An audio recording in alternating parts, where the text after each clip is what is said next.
तो हमने जो है 3 टाइप के फ्रंटल लोब एग्जामिनेशन समझ लिए थे। लास्ट जो हमने कवर किया था वो बहुत सिंपल सॉर्टेड सा था, आप लोग जानते ही हैं, ठीक है। गो नो गो टेस्ट था। चौथा जो है कॉन्फ्लिक्टिंग इंस्ट्रक्शन टेस्ट है, ठीक है। कॉन्फ्लिक्टिंग इंस्ट्रक्शन टेस्ट क्या होता है, ठीक है। सिंपल सॉर्टेड सी लैंग्वेज में हम ये समझ सकते हैं कि इस टेस्ट में पेशेंट की एबिलिटी पता चलती है कि पेशेंट जो है वो आपके पढ़ाए हुए नियम या आपके समझाए हुए नियम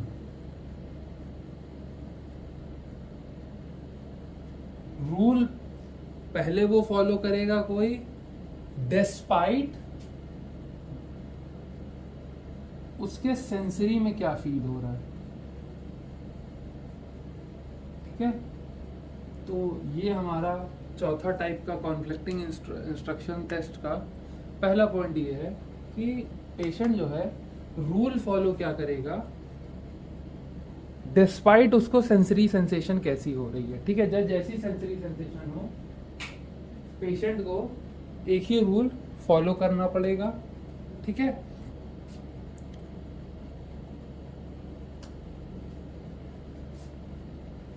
पेशेंट को ये समझना पड़ेगा इस टेस्ट में कि ऑटोमेटिक बिहेवियर से शिफ्ट कैसे करना है, ऑटोमेटिक बिहेवियर से एक रूल बेस्ड बिहेवियर पे शिफ्ट कैसे करना है। किस बेस्ड बिहेवियर पे, रूल बेस्ड बिहेवियर पे शिफ्ट करें। ऑटोमेटिक बिहेवियर किसी भी चीज़ का कोई ऑटोमेटिक बिहेवियर अगर है उस पेशेंट में, फॉर एग्जांपल आपने किसी गुस्सा दिलाया तो उसको गुस्सा आ गया, या आपने उसको गर्म चीज़ सुलाई तो उसने हाथ हटा लिया, तो उस चीज़ को अबाइड करके डिस्पाइट उन चीज़ों के पेशेंट को एक सेट ऑफ रूल्स फॉलो करना पड़ेगा, ठीक है। सिंपल सी बात समझ में आई, ठीक। अब ये टेस्ट इंपॉर्टेंट क्यों है, ठीक, इंपॉर्टेंट क्यों है, वाई इंपॉर्टेंट, सिंपल सॉर्टेड सा, देखिए स्पेलिंग पे ध्यान मत दीजिएगा, ठीक। तो इंपॉर्टेंट इसलिए है क्योंकि आपका ब्रेन कॉन्स्टेंटली लगातार कोई ना कोई ऐसी इंफॉर्मेशन होती है जिसके अगेंस्ट कॉन्फ्लिक्ट में रहता है, कॉन्स्टेंटली कॉन्फ्लिक्ट द इंफॉर्मेशन। कोई भी ऐसी इंफॉर्मेशन है जिसके कॉन्फ्लिक्ट में हमारा ब्रेन हमेशा रहता है, majority of the time, her time conflict में रहता है, ठीक है। अब आपके ब्रेन को इस टाइम पे क्या करना चाहिए क्या नहीं करना चाहिए ये हम समझेंगे सिंपल सॉर्टेड सा, ठीक है। इस टाइम पे आपके ब्रेन को क्या चीज़ फॉलो करनी चाहिए ये बात आप थोड़ा समझने की कोशिश करिएगा, ठीक। इस टाइम पे आपके ब्रेन को हमने कोई visual information the, for example हमने कोई विजुअल इंफॉर्मेशन दी, क्या दी, विजुअल इंफॉर्मेशन दे दी, ठीक। हमने कुछ भी विजुअली उसे दिखाया, ठीक, उसके पास इंफॉर्मेशन पहुंची, उसने देखा वो चीज़, ठीक। ये रुक जाइए एक सेकेंड, ठीक। कोई भी विजुअल इंफॉर्मेशन हमने उसको दी, उसके बाद हमने उस चीज़ पे एक रूल अप्लाई कर दिया, क्या, एक एक्सटर्नल रूल लगा दिया, एक रूल अप्लाई कर दिया हमने, ठीक है। और उसी रूल को या उसी विजुअल इंफॉर्मेशन को देखते हुए, उसी विजुअल इंफॉर्मेशन को देखते हुए उसने ये देखा कि भैया यहाँ पे कॉन्फ्लिक्ट हो रहा है, कॉन्फ्लिक्ट डिटेक्ट किया गया है कि मेरा दिमाग ये इंफॉर्मेशन को गलत कह रहा है, इसी के बीच में कॉन्फ्लिक्ट है, पर ये रूल इस इंफॉर्मेशन को सही कह रहा है, तो एक कॉन्फ्लिक्ट अराइज हो जाएगा। यहाँ पे क्या हो जाएगा, एक कॉन्फ्लिक्ट अराइज हो जाएगा, ठीक। यही कॉन्फ्लिक्ट जब जैसे ही अराइज होगा तो सारा खेल कहाँ से आएगा, फ्रंटल कॉर्टेक्स पे आ जाएगा। क्यों फ्रंटल कॉर्टेक्स पे आ जाएगा, क्योंकि जो प्लानिंग, ऑर्गेनाइजिंग और जितनी भी चीजें थी, और हमने यहाँ पे एक एक्सटर्नल रूल दिया है, तो ये एक्सटर्नल रूल वाली दिमाग जब इसके फ्रंटल कॉर्टेक्स में आएगी और ये प्रोसेस करेगा, तो उसके हिसाब से ये वही रिस्पॉन्स करेगा जो हमने इसको दिया था, ठीक है। एक करेक्ट रिस्पॉन्स देगा ये, ठीक, एक करेक्ट रिस्पॉन्स देगा, ठीक। और इसी करेक्ट रिस्पॉन्स देने के वजह से इसका जो ऑटोमेटिक रिस्पॉन्स था वो सप्रेस हो जाएगा। क्या हो जाएगा? वो सप्रेस हो जाएगा। ठीक, इतनी सी बात समझ में आई, सिंपल सॉर्टेड सी। ठीक है, ये कोई बहुत बड़ी वो रॉकेट साइंस नहीं ना। सिंपल सॉर्टेड से ये कहा गया है कि हमने किसी भी पेशेंट को बोला कि अगर तुमने किसी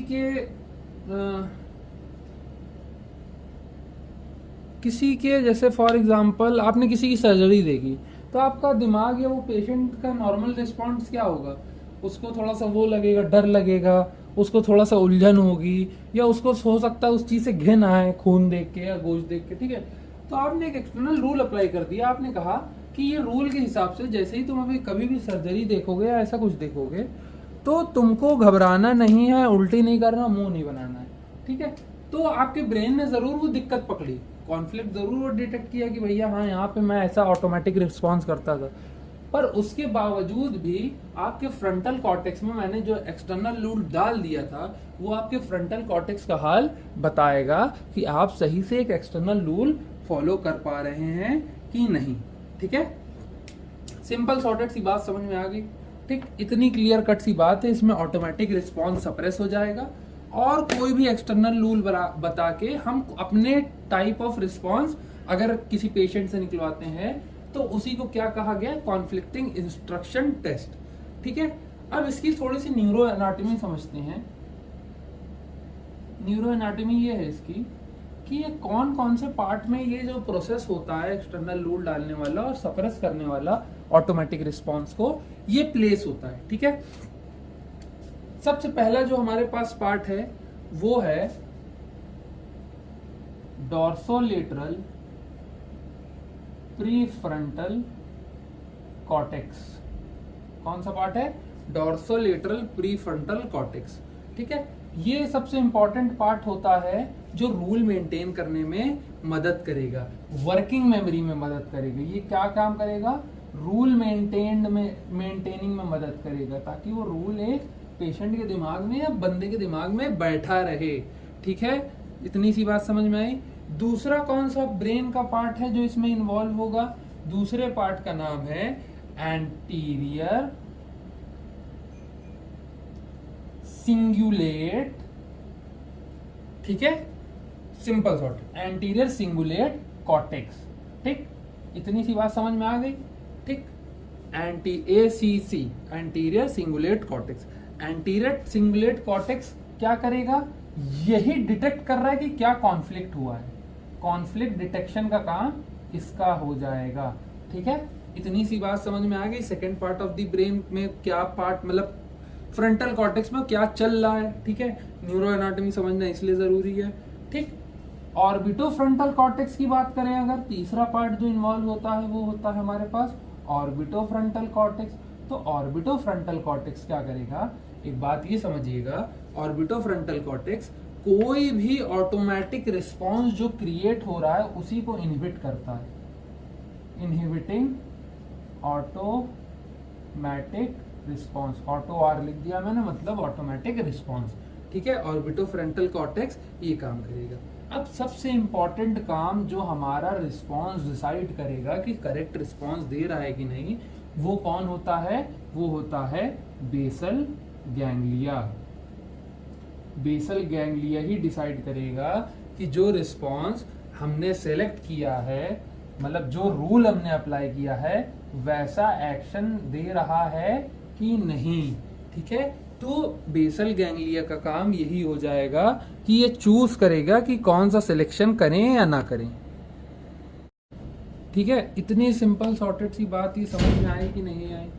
ठीक, कॉन्फ्लिक्टिंग इंस्ट्रक्शन टेस्ट में क्या चीजें होंगी, क्यों इंपॉर्टेंट होता है, न्यूरो एनाटॉमी क्या है, और ब्रेन क्या पाथवे फॉलो करेगा, ब्रेन में क्या क्या इन्वॉल्व रहेगा और कैसे इन्वॉल्व रहेगा। ठीक है, अब इसका हम सिंपल सॉर्टेड सा नेक्स्ट पे चलते हैं, इसका प्रोसीजर समझते हैं कि होता कैसे। ठीक,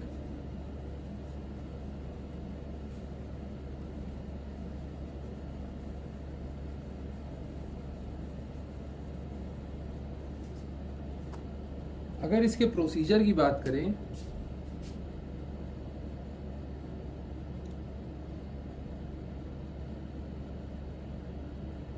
अगर इसके प्रोसीजर की बात करें तो सबसे पहला प्रोसीजर जो इसमें आता है वो ये आता है कि किसी भी बंदे को रूल सिखाना, कोई भी रूल सिखाना, कोई भी एक नियम सिखाना। जैसे हम लोग on and off go test में कर रहे थे, ठीक है, उसमें क्या कह रहे थे, एक बार टैप करेंगे तो एक बार टैप करना, 2 बार टैप करेंगे तो 1 बार टैप मत करना, कोई एक रूल सिखाना, ठीक है। अब आपने वो रूल सिखा दिया, ठीक है।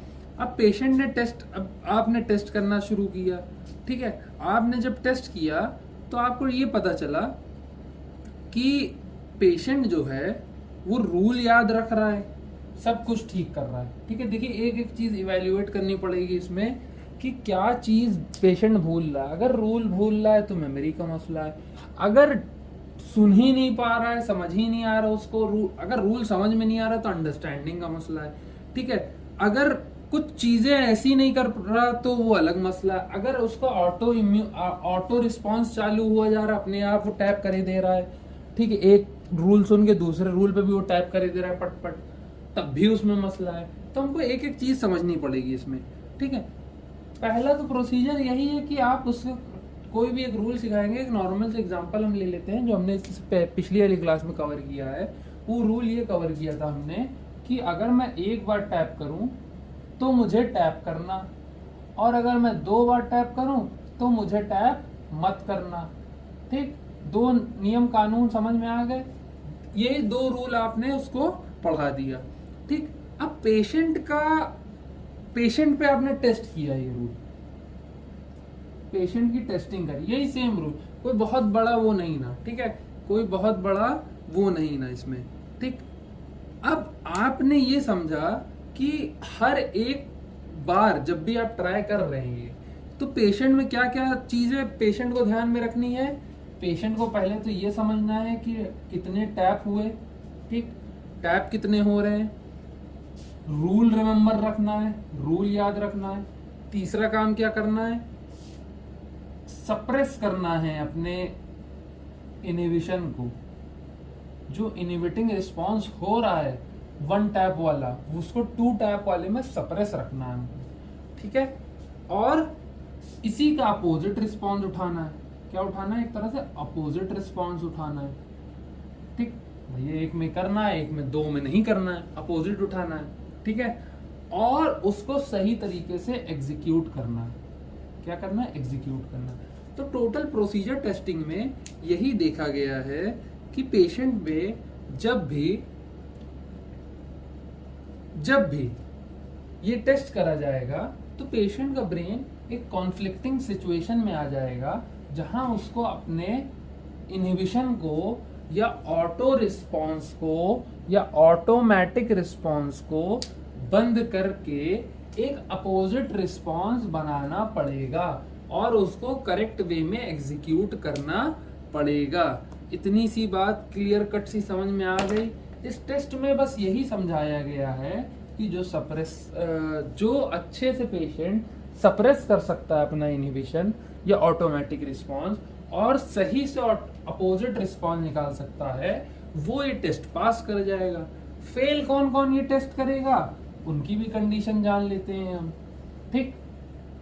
अब हम क्या जानेंगे, कुछ एबनॉर्मल रिस्पॉन्सेज जानेंगे। क्या जानेंगे, एबनॉर्मल रिस्पॉन्स जानेंगे। एबनॉर्मल कब देखने को मिलेगा, कौन कौन सी कंडीशन में। पहली कंडीशन इससे पहले हम पढ़ चुके हैं, उसे क्या कहते हैं, इकोप्रैक्सिया कहते हैं। इकोप्रैक्सिया उन पेशेंट को होता है जब पेशेंट जो है वो इको मतलब कॉपी समझ जाओ, ठीक है। इको मतलब एक तरह से जैसे आप कुछ बोलते हैं तो कहीं से इको लड़के आता है, कभी कभी पहाड़ों पे या खाली कमरे में तो सेम आवाज लड़के आती है ना, तो इको मतलब सेम और प्रैक्सिया मतलब कंडीशन, ठीक है। तो इससे ये समझ जाइए कि ये पेशेंट जो है वो सेम कॉपी करेगा एग्जामिनर का, ठीक। इनसे जो कहा वही कर रहे हैं, ये करा तो यही कर रहे हैं, ठीक है। बहुत से पेशेंट में इकोप्रैक्सिया कंडीशन आपको देखने को मिल जाएगी। इतनी सी बात समझ में आ गई। अच्छा, जिन पेशेंट में इकोप्रैक्सिया देखने को मिलता है उनमें ये देखा गया है कि इनहिबिटरी कंट्रोल भी नहीं होगा, देखिए इनहिबिशन को कंट्रोल करना, आपको कुछ किसी को घूसा मारने मन कर रहा है तो उसको कंट्रोल करना बहुत बड़ी बात है, ठीक है। ये नहीं कि उठ के मार दिया घूसा, ठीक है। तो वो कंडीशन जब देखने को मिलेगी जब आपके फ्रंटल लोब में कोई डिसफंक्शन होगा, ठीक है।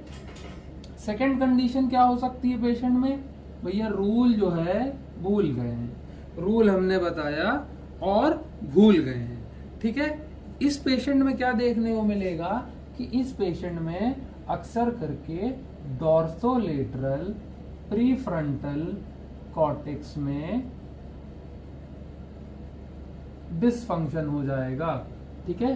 कौन से area of the frontal cortex में, डॉर्सोलेटरल प्रीफ्रंटल कॉर्टेक्स में डिसफंक्शन देखने को मिलेगा उस पेशेंट में जो रूल भूल जाता है, ठीक है। अब बात करते हैं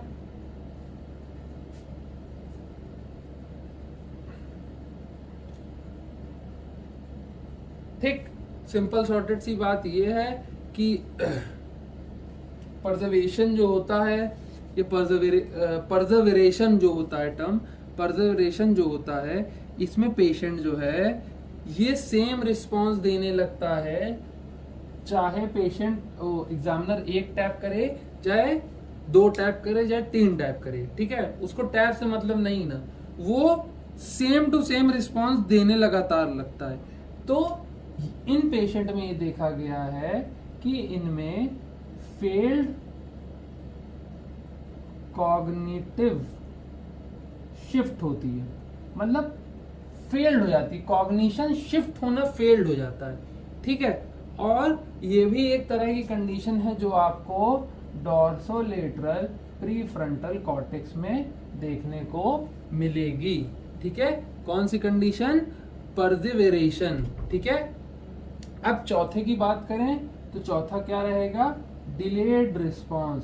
डिलेड रिस्पांस मतलब वो रूल के बारे में पेशेंट को कई बार सोचना पड़ रहा है तब वो जाके एग्जीक्यूट कर पा रहा है, ठीक है। सिंपल सॉर्टेड सा ये किन पेशेंट में देखने को मिलेगा, जो देखो वो एग्जीक्यूट तो कर ले रहा है पर देर में एग्जीक्यूट कर रहा है, तो किस में देखने को मिलेगा, फ्रंटल एग्जीक्यूटिव डिसफंक्शन देखने को मिलेगा। क्या देखने को मिलेगा, डिसफंक्शन देखने को, फंक्शन तो सही से कर ले रहा पर डिसफंक्शन हो रहा है ना, एग्जीक्यूट नहीं कर पा रहा है, ठीक है। सिंपल सॉर्टेड सा समझ गए, इतनी सी बात समझ में आई। और ये मेजॉरिटी किन पेशेंट में देखने को मिलेगा, पार्किंसन के पेशेंट में देखने को मिलेगा, पार्किंसन डिजीज। अच्छा एक बात ये समझिएगा कि जो पार्किंसन डिजीज होती है वो इस टाइम पे अगर पेशेंट डिलेड रिस्पांस दे रहा है तो अक्सर करके जो फ्रंटो स्ट्राइटल हम लोगों ने पढ़ा था उस सर्किट में डिसऑर्डर हो जाएगा। क्या हो जाएगा, डिसऑर्डर हो जाएगा। इतनी सी बात समझ में आ गई, क्लियर कट सी, ठीक। इसमें और डेप्थ में जाने की जरूरत नहीं है, ठीक है। तो इतनी क्लियर कट सी बात समझ में आई। अब हम इसके बाद जो है नेक्स्ट टेस्ट पे मूव करेंगे, ठीक।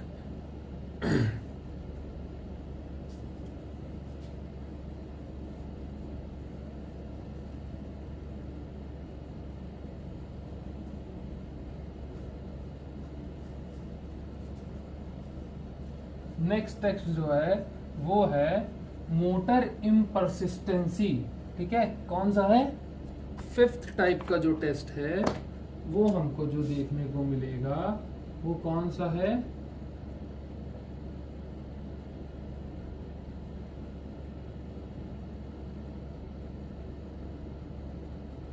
मोटर इम्परसिस्टेंसी। परसिस्टेंसी मतलब कंटिन्यूअसली, इम्परसिस्टेंसी मतलब मतलब नॉन कंटिन्यूअसली, ठीक है, मतलब कंटिन्यूअस नहीं रहेगा, ठीक है। सिंपल सॉर्टेड सी बात इतनी समझ में आ गई। मोटर इम्परसिस्टेंसी क्या है कि आप एक मोटर कंट्रोल को लंबे टाइम तक सस्टेन नहीं कर पा रहे। एक मोटर कंट्रोल को या लिख सकते हैं कांट सस्टेन। सस्टेन मतलब थम जाना या रुक जाना, उसी मोटर कंट्रोल पे रुक जाना। Can't sustain motor control. एक मोटर कंट्रोल अगर आपको दिया गया है तो उस पर आप सस्टेन्ड नहीं रह पाएंगे, मेंटेन नहीं कर पाएंगे, ठीक है। इनिशिएट तो हो जाएगा, इसमें इनिशिएट तो देखने को मिलेगा, ठीक, इनिशिएट तो देखने को मिलेगा, बट जो मेंटेनेंस है, मेंटेन करने की बात है, वो नहीं देखने को मिलेगा।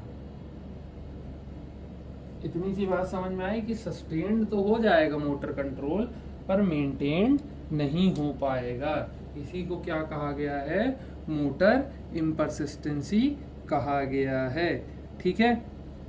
अब इसमें सबसे बड़ा रोल होता है हमारे सप्लीमेंट्री मोटर एरिया का, प्राइमरी मोटर कॉर्टेक्स का, डिसेंडिंग मोटर पाथवे का, ठीक है, और मसल का। फिर मसल के बाद जो है वो मसल फीडबैक उठाएगी, फिर वापस वही पूरे रास्ते जाएगा, ठीक है। फीडबैक से मसल, फिर डिसेंडिंग मोटर, प्राइमरी, सप्लीमेंट्री, फिर फ्रंटल कॉर्टेक्स।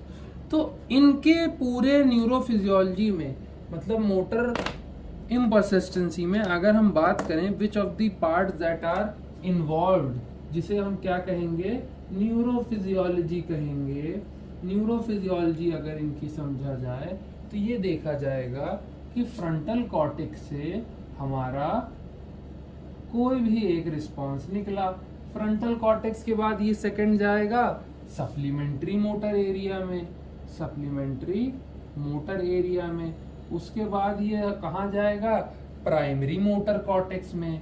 कहाँ पे? प्राइमरी मोटर कॉर्टेक्स में चला गया। उसके बाद ये कहाँ जाएगा? अच्छा, फ्रंटल से निकला, सप्लीमेंट्री में गया, फिर प्राइमरी में गया, फिर एक पाथवे उठाएगा जिसे क्या कहते हैं? Descending motor pathway. इतनी सी बात समझ में आई? डिसेंडिंग मोटर पाथवे उठाएगा। यही डिसेंडिंग मोटर पाथवे के बाद मेनली जो है हमारा मसल में चला जाएगा, और मसल के बाद जो है एक फीडबैक मिलेगा, क्योंकि हम कौन सा टेस्ट कर रहे हैं?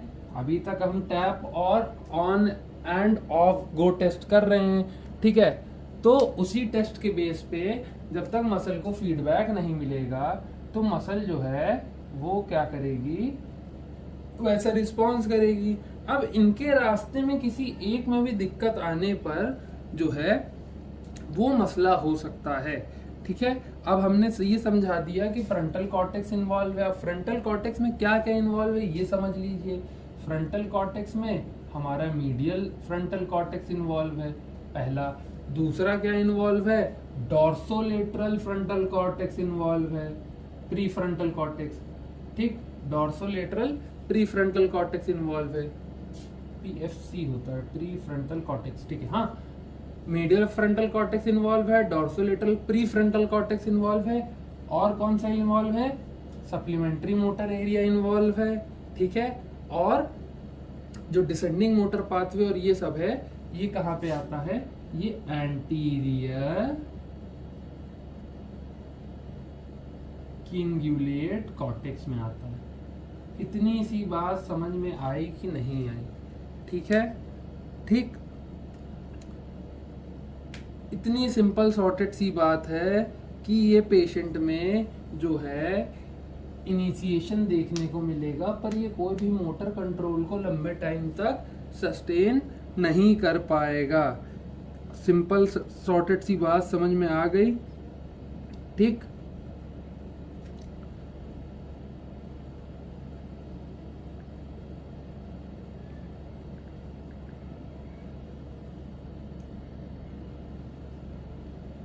इस पेशेंट में क्या टेस्ट कर सकते हैं हम लोग, इसी पेज में समझ लेते हैं, बार बार मिटाएंगे नहीं, ठीक है। कौन कौन सा टेस्ट कर सकते हैं? पहला टेस्ट कर सकते हैं, पेशेंट से कह सकते हैं आईज क्लोज रखो, ठीक है। कितने सेकंड के लिए? 20 से 30 सेकंड के लिए आईज को क्लोज रखना है तुमको, और ऑब्जर्व करो कि पेशेंट आँख खोल रहा है कि नहीं खोल रहा है। अगर आँख खोल ले रहा है तो समझ जाना कि मोटर इम्परसिस्टेंसी देखने को तुमको मिल रही है, ठीक। और क्या करा सकते हैं? अगर मुंह को देखना है तो हम क्या कहेंगे? टंग अपनी बाहर निकालो, मतलब प्रोट्रूजन में लाओ, ठीक है। कितना 10 से 15 सेकंड के लिए कह सकते हैं। और आप देखेंगे पेशेंट अपनी टंग बाहर ही रखे है कि नहीं रखे, अगर अंदर खींच ले रहा है तो भी मुश्किल है।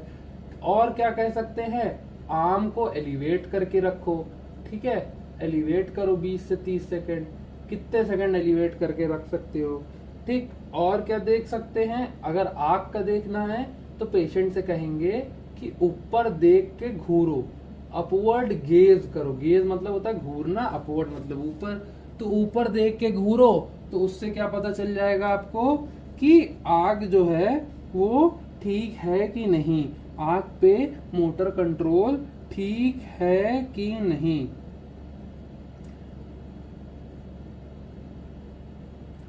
ये इतना सिंपल सॉर्टेड सा, ये 5 से 10 सेकंड मान लीजिए, 15 सेकंड मान लीजिए, इसमें सिंपल सी इतनी सी बात है। अच्छा, अब हम जो है हमारे पास 5 टाइप के टेस्ट खत्म हो चुके हैं। अब जो 6 टाइप का टेस्ट है वो है सिमिलैरिटी टेस्ट या तो एब्स्ट्रैक्ट थिंकिंग। क्या है, सिमिलैरिटी टेस्ट या तो एब्स्ट्रैक्ट थिंकिंग।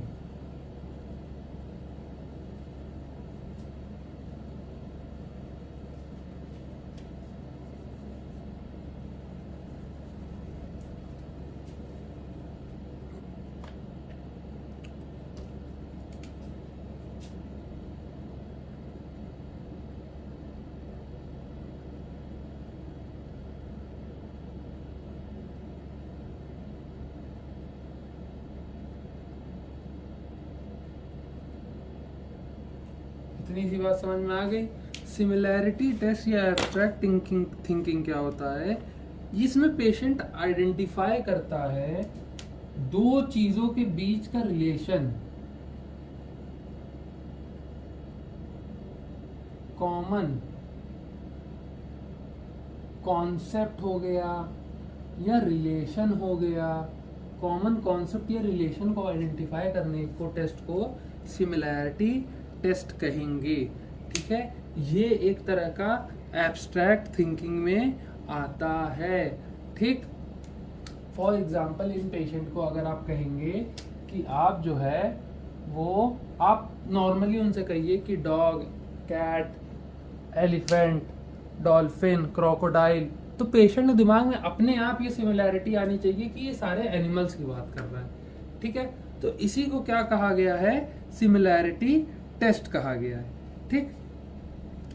और एब्स्ट्रैक्ट थिंकिंग की बात करें तो एब्स्ट्रैक्ट थिंकिंग किसी भी दो चीजों के बीच का रिलेशनशिप, कॉन्सेप्ट या कैटेगरी कह सकते हैं, कॉन्सेप्ट, रिलेशन, कैटेगरी, ठीक है, ये सब देखता है।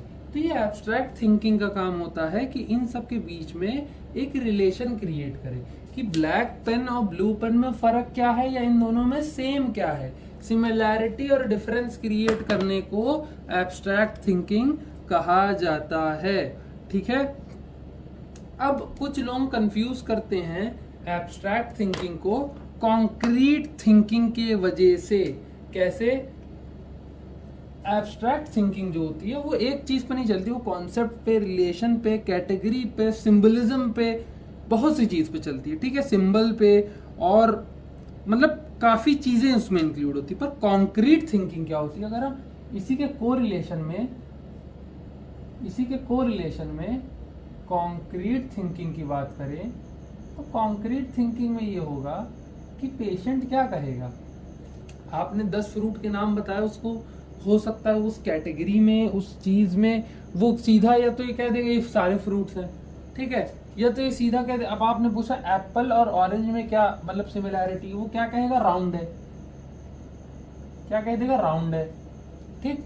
तो वो शेप में ही डिफरेंस बता पाएगा, वो जिसे कहते नहीं ना, मोटा मोटा ही डिफरेंस बता पाएगा, इन डेप्थ डिफरेंस नहीं बता पाएगा, तो उसको क्या कहेंगे, कॉन्क्रीट थिंकिंग कहा जाएगा।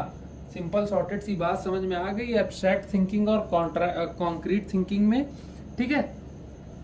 इसके वजह से मेनली ये होता है, जैसे इसमें नॉर्मल टेस्ट यही होगा कि आप पेशेंट को 5 से 6 या 4 से 5 वर्ड्स बताएंगे और उससे कहेंगे कि चलो भैया बताओ ये क्या क्या है।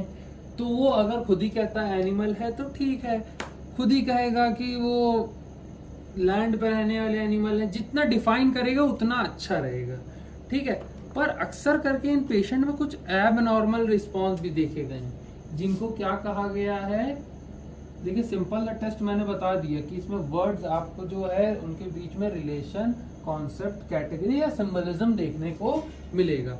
एबनॉर्मेलिटीज की बात करें, एबनॉर्मेलिटीज की बात करें अगर, तो एबनॉर्मेलिटीज में पहली एबनॉर्मेलिटीज मैंने बता दी है आपको, क्या है, कॉन्क्रीट थिंकिंग। तो कॉन्क्रीट थिंकिंग से कैसा आएगा, कॉन्क्रीट रिस्पॉन्स आ जाएगा, ठीक है। मोटा मोटा सा जवाब दे देंगे कि एप्पल ऑरेंज में क्या है, कहेंगे गोल है दोनों, ठीक है। या कुत्ते बिल्ली में क्या है, दोनों के चारों पैर हैं, ठीक है। मतलब ऐसा जवाब देंगे, मोटा मोटा जवाब देंगे, ठीक। पहला कॉन्क्रीट रिस्पॉन्स आ जाएगा, दूसरा क्या हो जाएगा, इररेलेवेंट रिस्पॉन्स हो जाएगा। इररेलेवेंट रिस्पॉन्स की अगर हम बात करें तो इररेलेवेंट रिस्पॉन्स, जैसे आपने कहा कि एप्पल या ऑरेंज, तो कहेगा मुझे तो एप्पल पसंद है, ऑरेंज बेकार लगता है, उसमें बीज होती है, ठीक है, ऐसे रिस्पॉन्स देगा, तो उसे क्या कहेंगे, इररेलेवेंट रिस्पॉन्स कहेंगे। कभी कभी हो सकता है कोई रिस्पॉन्स ना दे, कभी कभी हो सकता है बहुत अजीब से बिजार रिस्पॉन्स दे, क्या दे, बिजार रिस्पॉन्स दे, बहुत अजीब से रिस्पॉन्स दे, ठीक है। बिजार का मतलब डरावना होता है, तो आपने एप्पल और ऑरेंज में से कहा तो कहेगा अरे मुझे तो ऑरेंज से डर लगता है, क्योंकि ऑरेंज का छिलका जब आँख में चला जाता है तो बड़ी, मतलब ऑरेंज के छिलके का जो पील कोई वो कर देता है, प्रेस कर देता है मेरी आँख के सामने, तो मुझे बड़ी जलन होती है, ऑरेंज बहुत डेंजरस है, तो बहुत बिजार रिस्पॉन्स हो सकता है दे, ठीक है। इतनी सी बात समझ में आ गई, ठीक। ये सब जो एब्स्ट्रैक्ट थिंकिंग है या पुअर एब्स्ट्रैक्ट थिंकिंग के जितने भी डिसफंक्शन पाए जाएंगे वो किन बीमारी में पाए जाएंगे, एक बार हम उनको भी देख लेते हैं। वो बेसिकली हमने अभी पढ़ा था फ्रंटो टेम्पोरल डिमेंशिया, क्या पढ़ा था, फ्रंटो टेम्पोरल डिमेंशिया। इसमें देखा जाएगा कि जब फ्रंटो टेम्पोरल लोब के पास डिमेंशिया हो जाता है किसी पेशेंट में, तो उसकी एब्स्ट्रैक्ट थिंकिंग चली जाएगी, और क्या हो जाएगा, फ्रंटल लोब स्ट्रोक हो जाएगा, ठीक है। सिंपल सॉर्टेड सी बात है, फ्रंटल लोबी की बात हो रही है, ठीक। और क्या हो जाएगा, टीबीआई हो जाएगा, ट्रॉमेटिक ब्रेन इंजरी के टाइम पे हो जाएगा। बहुत एडवांस में पार्किंसन डिजीज के, एडवांस्ड पार्किंसन डिजीज में भी ये देखा जाता है, ठीक है। बेसिक वाले में नहीं देखा जाता, उसमें रिस्पॉन्सेज और बाकी चीज़ें नलिफाइड रहती हैं, तो एडवांस पार्किंसन डिजीज में भी ये चीज़ें देखी जाती है। और कब देखी जाती हैं, जब जो आपके फ्रंटल लोब होते हैं जो आपस में जुड़े होते हैं, डिफ्यूज फ्रंटल लोब जो होते हैं, डिफ्यूज फ्रंटल लोब जो होते हैं, उनमें क्या हो जाता है, डीजेनरेशन होना शुरू हो जाता है। इतनी सी बात समझ में आ गई, ठीक है। इतनी क्लियर कट सी बात है, इसमें कोई बहुत दिमागदारी वाली बात नहीं ना, ठीक है। तो हम यहाँ तक ये समझ गए हैं कि कैसे क्या क्या चीज़ें होती हैं, ठीक है, क्या एबनॉर्मेलिटीज आएंगी, क्या चीज़ें रहेंगी, ठीक। तो ये 6 टाइप का टेस्ट हमारा पूरा हो चुका। अब हम मूव करेंगे नेक्स्ट टाइप ऑफ टेस्ट पे, जो कि 7 टाइप का टेस्ट है, जिसका नाम है प्रोवर्ब इंटरप्रिटेशन टेस्ट। क्या है, प्रोवर्ब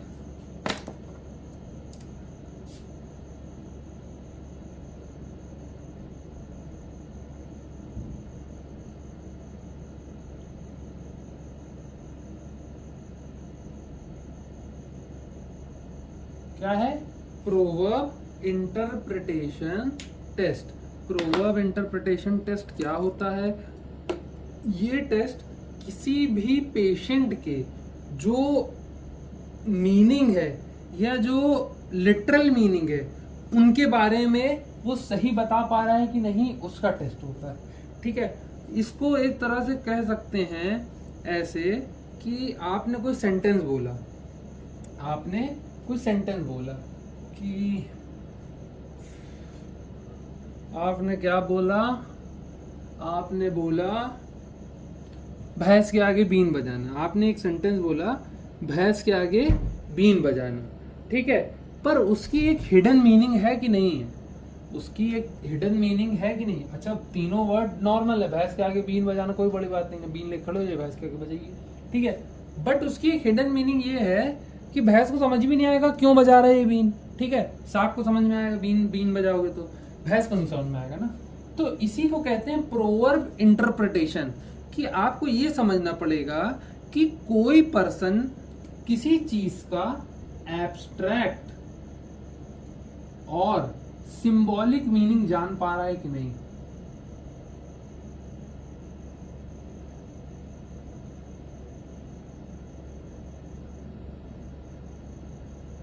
ठीक है, किसी चीज का सिंबॉलिक मीनिंग या एब्स्ट्रैक्ट जान पा रहा है कि नहीं। अच्छा, इसके वजह ये एक टेस्ट ऐसा है जिसमें बहुत सी चीजें इंटरप्रिटेट होने के लिए, बहुत से प्रोवर्ब इंटरप्रिटेट होने के लिए कई पार्ट ऑफ द ब्रेन या कई चीजों का यूज आता है। पहला तो सबसे सिंपल आता है रीजनिंग, कि भैया आपका रीजनिंग सही होना चाहिए तब आप बता पाएंगे, समझ पाएंगे, वरना आप पीट पाट देंगे। ठीक, जजमेंट, जज करना भी जरूरी है, क्यों उसने ये बात कही। कॉन्सेप्चुअल थिंकिंग भी जरूरी है, कि बोल रहा है तो बोल क्यों रहा है, ये किस कॉन्सेप्ट पे ये चीज बोल रहा है। और क्या जरूरी है, एग्जीक्यूटिव फंक्शन। ठीक है, तो ये सारी चीजों के इन्वॉल्वमेंट होगा इसमें जब भी आप किसी पेशेंट का प्रोवर्ब इंटरप्रिटेट करने पर आएंगे। इस टेस्ट को परफॉर्म करा जाता है। इस टेस्ट को मेन परफॉर्म करने की वजह ये है, ये समझिएगा कि ब्रेन जो है जितनी भी इन्फो आती है वो 2 लेवल पे आती है। किन लेवल पे आती है? 2 लेवल पे आती है। पहला तो कोई भी इन्फो आई वो एज अ सेंटेंस चली गई, या तो क्या कहा जाता है, लिटरल मीनिंग चली गई। भैंस के आगे बीन बजाना क्या हो गया, लिटरल मीनिंग में पहले जाएगा, पहले लिटरल मीनिंग में जाएगा, फिर उसके बाद वो हिडन मीनिंग में जाएगा। किस मीनिंग में जाएगा? हिडन मीनिंग में जाएगा। तो आपका ब्रेन जो है वो इस इन्फो को 2 टाइप में प्रोसेस करता है, 2 तरीके से प्रोसेस करता है। पहले वो लिटरल मीनिंग का सर्च करता है और फिर हिडन मीनिंग जानने की कोशिश करता है कि हिडन मीनिंग क्या हो सकती है इसकी। ठीक है, और किसी पेशेंट का अगर फ्रंटल लोब में मसला है या कोई और चीज है तो उसको ये चीज करने में बहुत ज्यादा दिक्कत आएगी। सिंपल सॉर्टेड सा आप समझ गए। अच्छा, ये नेक्स्ट समझने की कोशिश हम करते हैं कि क्या इसकी मतलब कौन कौन से ब्रेन एरिया इसमें इन्वॉल्व हो रहे हैं, इन्वॉल्वमेंट किन किन का है। इन्वॉल्व ब्रेन एरियाज की अगर हम बात करें, ठीक है, तो सबसे पहला जो है हमारा टेम्पोरल लोब हो जाएगा, क्योंकि आपने जैसे ही कुछ सुना तो लैंग्वेज और मीनिंग का काम किसका होता है? टेम्पोरल लोब का। ठीक, उसके बाद क्या हो जाएगा? एसोसिएशन कॉर्टेक्स हो जाएगा, कि एसोसिएट तो करें ये वर्ड्स कैसे कैसे हैं, ठीक है, एक तरह से कंप्रीहेंस तो करें इसको। ठीक, उसके बाद क्या हो जाएगा? अब आपने एसेस कर लिया, असेसमेंट कॉर्टेक्स में असेस हो गया। अब आपने लैंग्वेज और मीनिंग कहाँ समझी? टेम्पोरल लोब में। भैया उसने भैंस के आगे बीन बजाने को कहा तो ये तो समझ में आ गया भैंस के आगे बीन बजाना, मतलब हाँ चलो ठीक है, भैंस के आगे बीन बजाना, तो वो कहाँ प्रोसेस होगा? टेम्पोरल लोब में। एसोसिएशन कॉर्टेक्स एक तरह से मिडवे काम करेगा। किन किन के मिडवे काम करेगा? डॉर्सोलेटरल प्रीफ्रंटल कॉर्टेक्स के और टेम्पोरल लोब के, क्योंकि डॉर्सोलेटरल प्रीफ्रंटल कॉर्टेक्स जो होगा वो आपका एब्स्ट्रैक्ट रीजनिंग में काम आएगा। एब्स्ट्रैक्ट रीजनिंग में काम आएगा कि इसने ऐसा बात कही क्यों, भैंस के आगे ही क्यों बीन बजाने को कहा, इसी की रीजनिंग में आएगा। और फिर क्या हो जाएगा? आपको ये समझ में आ जाएगा कि ये बात कही क्यों गई है, तो उसको एग्जीक्यूटिव इंटरप्रिटेशन में डाल दिया जाएगा। और फिर उसके बाद जो है क्यों डाल दिया जाएगा? बात समझ में आ गई तो बोलने के लिए आप क्या करेंगे? कुछ एग्जीक्यूट करना पड़ेगा। बोलने के लिए एग्जीक्यूशन इंटरप्रिटेशन की जरूरत है, तो आप समझेंगे अच्छा ऐसी बात है, और फिर आपको ये वर्बल रिस्पॉन्स दे देंगे। ठीक है, इतनी नॉर्मल सी बात समझ में आई कि नहीं? ठीक है, इतनी नॉर्मल सी बात है, समझ में आए कि नहीं। ठीक, पहले मैंने कहा कि टेम्पोरल लोब में लैंग्वेज और मीनिंग होता है। ठीक है, लैंग्वेज और मीनिंग या सेमांटिक मीनिंग कुछ भी कह लीजिए। ठीक है, ये सेमांटिक नॉलेज हो गई। लैंग्वेज और मीनिंग में ये हो गया। ठीक, उसके बाद एसोसिएशन कॉर्टेक्स में आया, इन दोनों को एसोसिएट किया उसने, बीच से जोड़ा। क्यों? क्योंकि डोर्सोलेटरल प्रीफ्रंटल कॉर्टेक्स हमारा एब्स्ट्रैक्ट रीजनिंग में काम आता है। ठीक है, थोड़ा सा एब्स्ट्रैक्ट, थोड़ा सा कॉन्सेप्चुअल चीजें, थोड़ी सी रिलेशन वाली, मतलब दो चीजों के बीच में क्या रिलेशन बन रहा है, क्यों बन रहा है, वो रिलेशन सोचने में हमारा डोर्सोलेटरल प्रीफ्रंटल कॉर्टेक्स काम आ जाएगा। उसके बाद जो है हमारा जो है ये एग्जीक्यूटिव इंटरप्रिटेशन होगा। क्यों होगा? क्योंकि भैया जब उसने कुछ बोला है तो उसका रिस्पॉन्स के लिए कुछ ना कुछ बोलोगे तो ना। ठीक है, तो एक एग्जीक्यूटिव इंटरप्रिटेशन के बाद एक वर्बल रिस्पॉन्स निकल जाएगा। सिंपल सॉर्टेड सी बात आपको ये समझनी पड़ेगी। ठीक है, इसमें बेसिकली प्रोवर्ब ही इसलिए कहा गया, इसका नाम ही प्रोवर्ब है क्योंकि इसमें प्रोवर्ब का आप एग्जाम्पल दे सकते हैं। ठीक है, प्रोवर्ब का यही एग्जाम्पल दे सकते हैं कि कह सकते हैं किसी पेशेंट को भैंस के आगे बीन में लाना, बंदर के आने अदरक का स्वाद, और सांप भी मर गया लाठी भी नहीं टूटी, ऐसा करके, मतलब बहुत से प्रोवर्ब्स हैं। ठीक है, वैसे करके कर सकते हैं। ठीक, इंग्लिश में भी बहुत से प्रोवर्ब्स होते हैं। ठीक, जैसे action speak louder than words, मतलब जो आपके एक्शन जो है आपके वर्ड से ज्यादा तेज बोलते हैं। ठीक है, मुंह से निकली बोली और बंदूक से निकली गोली, समझ रहे हो? तो वो ऐसा वाली चीज, कुछ प्रोवर्ब मुझे याद नहीं है इतने अच्छे से, तो वो प्रोवर्ब के इंटरप्रिटेशन में जो टेस्ट होगा उसे क्या कहेंगे? प्रोवर्ब इंटरप्रिटेशन टेस्ट कहा जाएगा। ठीक है, अब इनमें 3 तरीके के रिस्पॉन्स देखने को मिलेंगे। हम लोग समझ गए किन तरीके के रिस्पॉन्स देखने को मिलेंगे। पहला तो कॉन्क्रीट देखने को मिलेगा। कॉन्क्रीट का मतलब आप समझ ही गए कि वही मोटा मोटा, अरे भैंस जाके बीन बजा रहा है, जाके बीन बजा रहा है। ठीक है, उसको समझ ही ना आएगा, वो ऊपर ही ऊपर से समझेगा। तो इसमें क्या हो जाएगा? आपके फ्रंटल लोब में डिसफंक्शन की वजह से होगा। ठीक, दूसरा रिस्पॉन्स क्या हो सकता है? इररेलेवेंसी हो सकती है, इररेलेवेंट देगा। जब भी पेशेंट इररेलेवेंट रिस्पॉन्स देगा तो ये समझ जाइए कि पेशेंट के फ्रंटल लोब में भी दिक्कत हो, वही सेम फ्रंटल लोब में दिक्कत है। और कभी कभी नो रिस्पॉन्स देगा, कोई रिस्पॉन्स ही नहीं दे रहा है। ठीक, क्या नहीं दे रहा?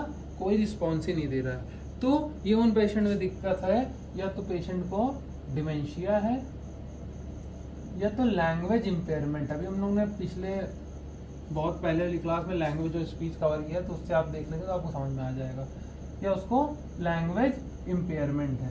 ठीक, इतनी क्लियर कट सी बात समझ में आई कि नहीं आई?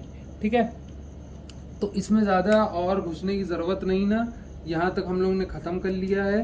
ठीक है, अब अगर इसमें बात करी जाए कि कुछ जैसे मैंने बहुत सी बीमारी पढ़ाई, एफेजिया पढ़ाया, एप्रैक्सिया पढ़ाया, बहुत सी चीज़ें हम लोग ने कवर कर ली। सिर्फ एग्जामिनेशन में हम लोग ने बहुत ढेर सारी चीज़ें कवर आउट कर ली हैं। ठीक है, अगर हम अब बात करें नेक्स्ट टॉपिक की, जो इसके बाद नेक्स्ट आता है, उसका नाम होता है विन्स्कन कार्ड सॉर्टिंग टेस्ट। क्या होता है? विन्स्कोसिन कार्ड सॉर्टिंग टेस्ट। ठीक,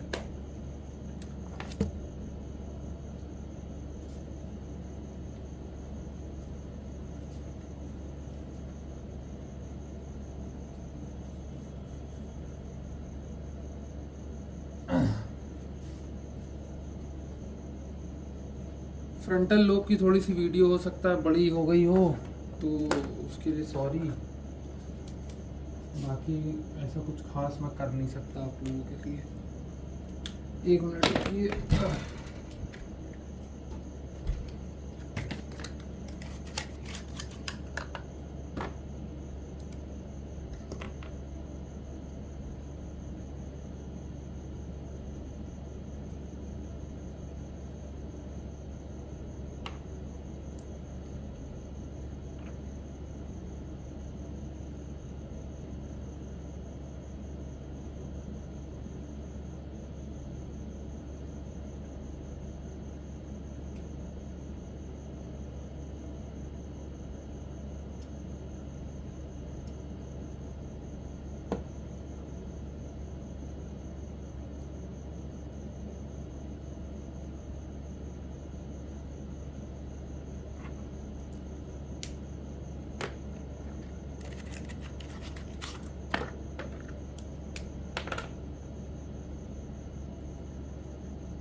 तो हमारे पास जो है नेक्स्ट टाइप का टेस्ट क्या है,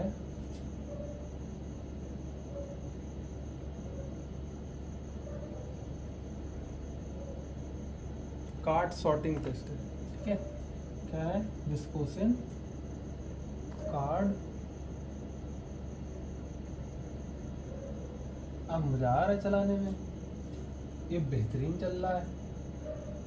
ठीक है, क्या है, Wisconsin card sorting test, Wisconsin card sorting test, simple sorted से समझिएगा। ठीक है, विस्कॉन्सिन अच्छा यहीं पे गलती है, विस्कॉन्सिन कार्ड सॉर्टिंग टेस्ट एक तरीके का, ये समझिएगा, ये गोल्ड स्टैंडर्ड टेस्ट है। क्या है, गोल्ड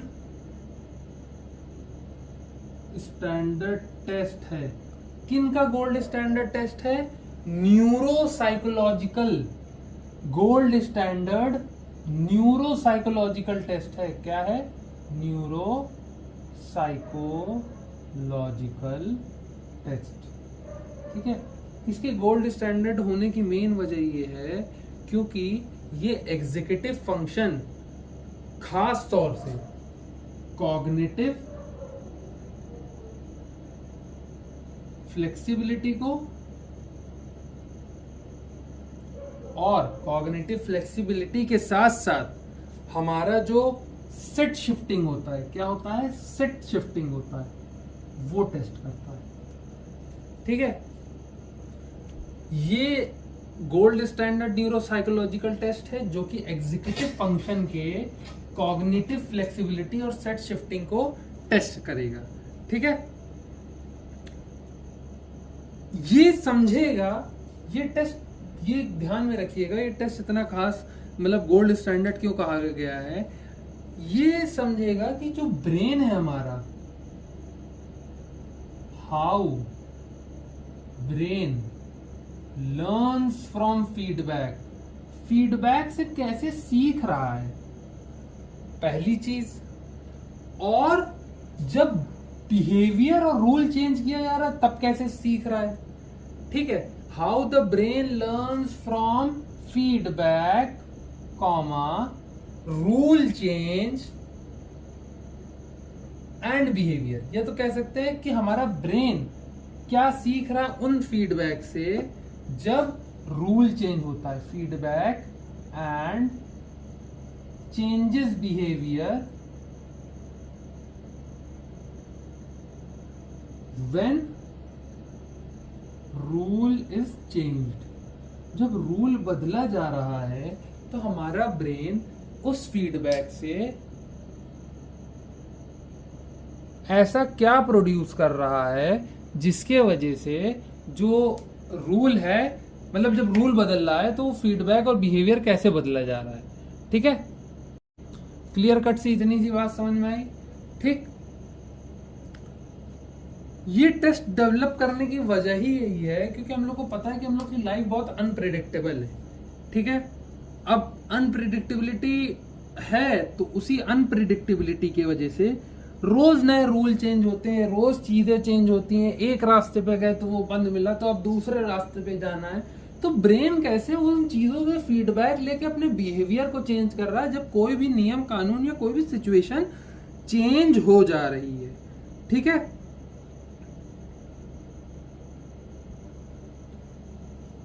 ठीक, इतनी सी बात समझ में आई। तो इसी चेंज होने को, बात समझिएगा, इसी रूल चेंज होने को या इसी कंडीशन को चेंज होने को या इन्हीं स्ट्रेटजी को चेंज होने को, ठीक है, तो नॉर्मल हम कह लेंगे कि भाई ये पेशेंट ने चेंज कर लिया, पर कभी कभी जो होता है पेशेंट इनएबिलिटी शो करता है, inability to change strategy to perform an action under the same rule is known as perseveration, is known as perseveration।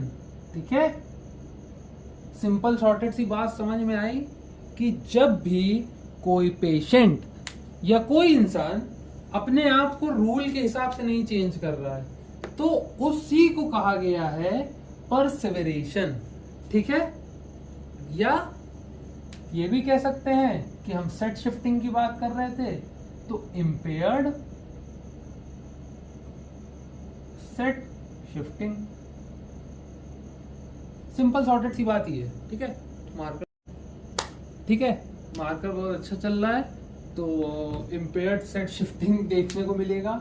ठीक है, तो इतनी सिंपल शॉर्टेड सी बात समझ में आई।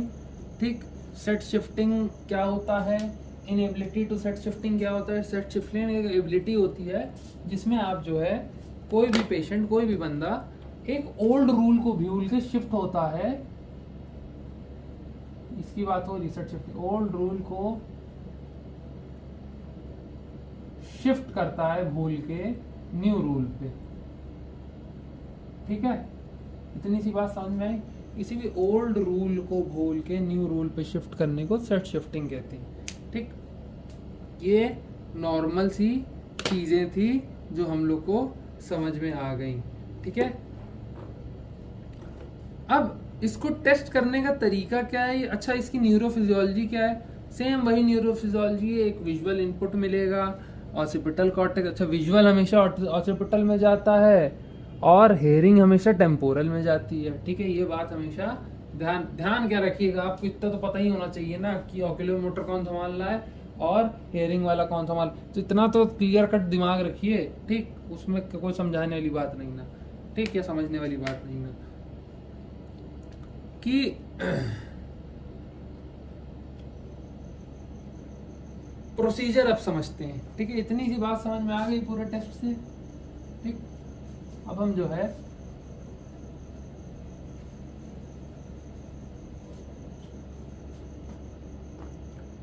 ये समझेंगे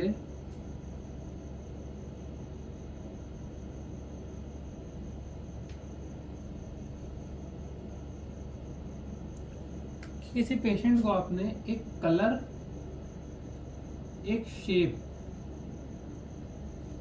और एक नंबर, जैसे हम लोग ट्रम्प खेलते हैं या वो सब खेलते हैं जो 53 कार्ड्स होते हैं, ये ऊनो होता है। ठीक है, तो वैसे उसको समझिए। ठीक है, वो था, ये तीनों कंडीशन वो तीनों में मैच रहती है। For example, rid of hearts है अगर, ऐसे ही होता है रेड ऑफ हार्ट्स। ठीक है, रेड ऑफ हार्ट्स है अगर। ठीक है, अब रेड ऑफ हार्ट्स का हार्ट कलर तो है नहीं, हार्ट तो शेप है, तो इसमें क्या हो जाएगा, रेड हो जाएगा। नंबर कुछ भी हो सकता है, 5, 6, 7, 8 कुछ भी हो सकता है। सिंपल सॉर्टेड सभी समझिएगा, मैं क्या समझाना चाह रहा हूँ वो समझिएगा। ठीक, ये इतनी सी बात समझ में आई। तो पेशेंट को ये नॉर्मल रिस्पॉन्स देना चाहिए कि अगर 5 ऑफ हार्ट्स कहा गया है तो कैसे क्या रखेगा। ठीक, अब आपने पेशेंट को क्या किया कि एक कलर दिया, और फॉर एग्जाम्पल आपने एक रेड कलर दिया। ठीक है, एक रेड कलर दिया, एक उसको ब्लैक कलर दिया, एक उसको ब्लू कलर दिया। ठीक, 3 कलर दिए इन टोटल उसको। ठीक है, और 3 शेप दिए, एक उसको राउंड दिया, एक ट्रायंगल दिया, एक रेक्टेंगल दिया या स्क्वायर दिया, कुछ भी। ठीक, और क्वांटिटी दे दी। क्या दे दिया, क्वांटिटी दे दी, 1 2 3। ठीक, अब पेशेंट को जो है ये समझना पड़ेगा कि जितना भी ये तीनों चीज दी गई हैं, इन कलर, शेप और नंबर। ठीक है, कलर, शेप और नंबर। ठीक, अब किसी पेशेंट में ये देखा जाएगा कि ये, अच्छा कॉल आ गई थी तो तीनों चीज कट गई, वो समझ में नहीं आएगी आपको। ये पेशेंट को 3 चीजें दे दी गई हैं, 3 शेप दे दी गई, 3 नंबर, 3 कलर दे दिए गए।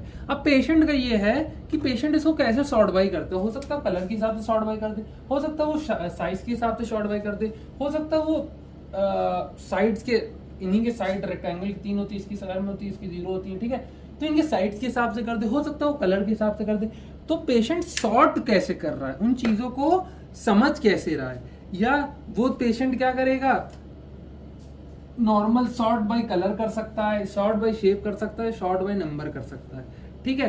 वो नॉर्मल सी चीज है कि वो सॉर्ट बाय कर कैसे रहे। जब तक उसका एक सही सीक्वेंस उसको समझ में नहीं आता, हमने ये 3 चीज बना दी है, तो इन 3 चीज को आप खुद समझने की कोशिश करिए कि इनको सॉर्ट कैसे करा जा सकता है, कैसे इन तीनों को सॉर्ट करा जा सकता है। क्या क्या हम लोग ट्रिक लगाएंगे कि एक ही कॉलम और 2 कॉलम में हम ये तीनों चीजों को लिख सके, ताकि हमको ये समझ में आ जाए ये सॉर्टेड कैसे हैं।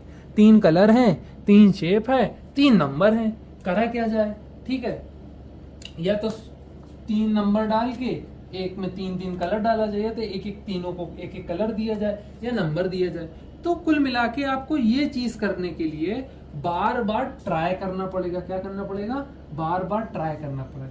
ट्राई करने की वजह से एरर होगा, एरर की वजह से आपको फीडबैक मिलेगा, उसी फीडबैक से जो है आप दोबारा सीखेंगे और क्या करेंगे, पुराने रूल को भूल जाएंगे और अप्लाई क्या करेंगे, नया रूल अप्लाई करेंगे। क्या करेंगे, नया रूल अप्लाई करेंगे।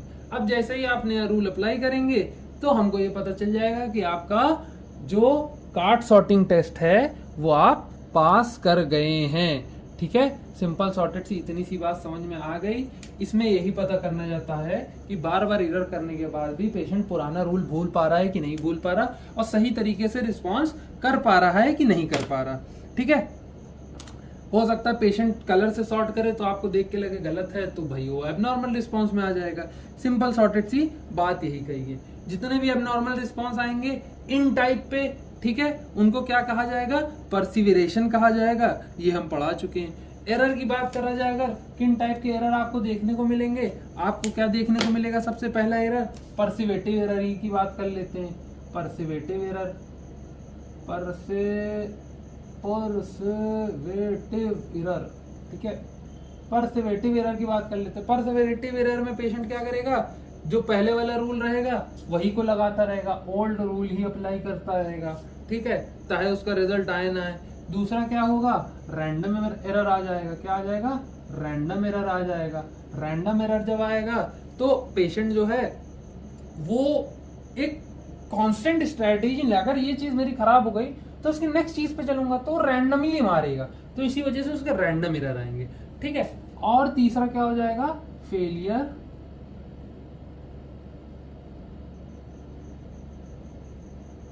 To maintain set. एक सेट बनाने के लिए, हम सेट शिफ्टिंग अभी बता चुके हैं पीछे पूरा, तो एक सेट बनाने के लिए वो फेल कर जाएगा, एक सेट को बना नहीं पाएगा और कंटिन्यूअसली जो है सडन चेंज करेगा विदाउट स्ट्रेटेजी।